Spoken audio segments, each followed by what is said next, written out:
আসসালামু আলাইকুম প্রিয় দর্শক, আপনাদের জন্য নিয়ে আসি নতুন একটা পিঠার রেসিপি। আশা করি আল্লাহর রহমতে ভালো লাগবে। আমি এখানে একটা ডিম ভেঙে দিয়েছি। এখন আমি স্বাদ মতো লবণ দিয়ে দেব। এটাকে আমি ভালো করে মিক্স করে নেব যাতে লবণটা আস্তে আস্তে না থাকে। ভালো করে মিক্স করা হয়ে গেলে আমি এখানে দিয়ে দেবো 1.5 কাপ পরিমাণ মতো আটা।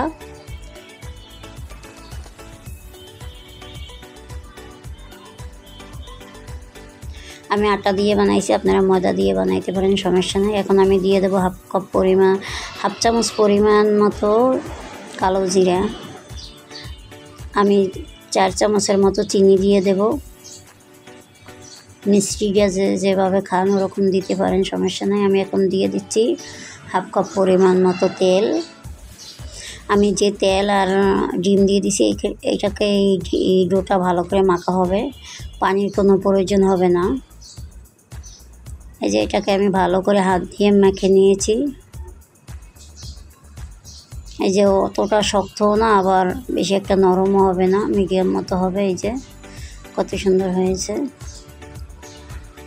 এই যে আমার মাখা হয়ে গেছে। আমি এখন দুইটা ডো বানাই নেব, তারপর বেলে সুন্দর করে পিঠাগুলো কেটে নেব। এই যে আমি একটা নিয়ে নিয়েছি।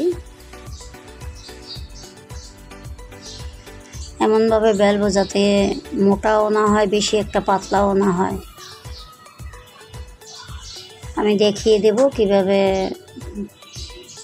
এটাকে রাখতে হবে। ওই যে এরকম করে ডোটা বানাই নেবেন, রুটিটা বেলে নেবেন। এই যে যাতে বেশি মোটাও না, চিকন।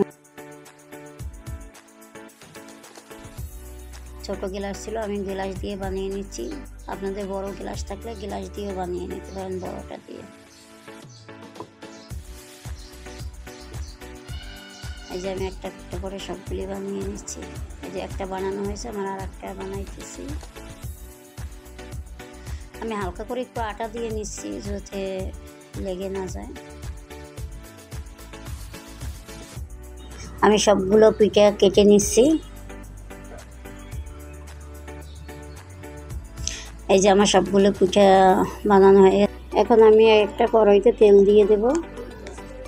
তেলটা গরম হয়ে গেলে, হালকা গরম হয়েছে নাকি আমি দেখে ট্রাই করে নিচ্ছি। এই যে পিঠাগুলো দিয়ে দিচ্ছি। আমার পিঠাগুলো আস্তে আস্তে ফুলে উঠতেছে।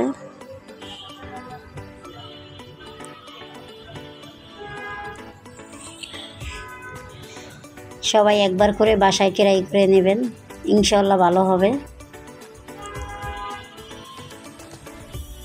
এই যে আমার পিঠাগুলো কত সুন্দর করে কালার হয়েছে আর ফুলে উঠছে, একটা পিঠাও নষ্ট হয় না।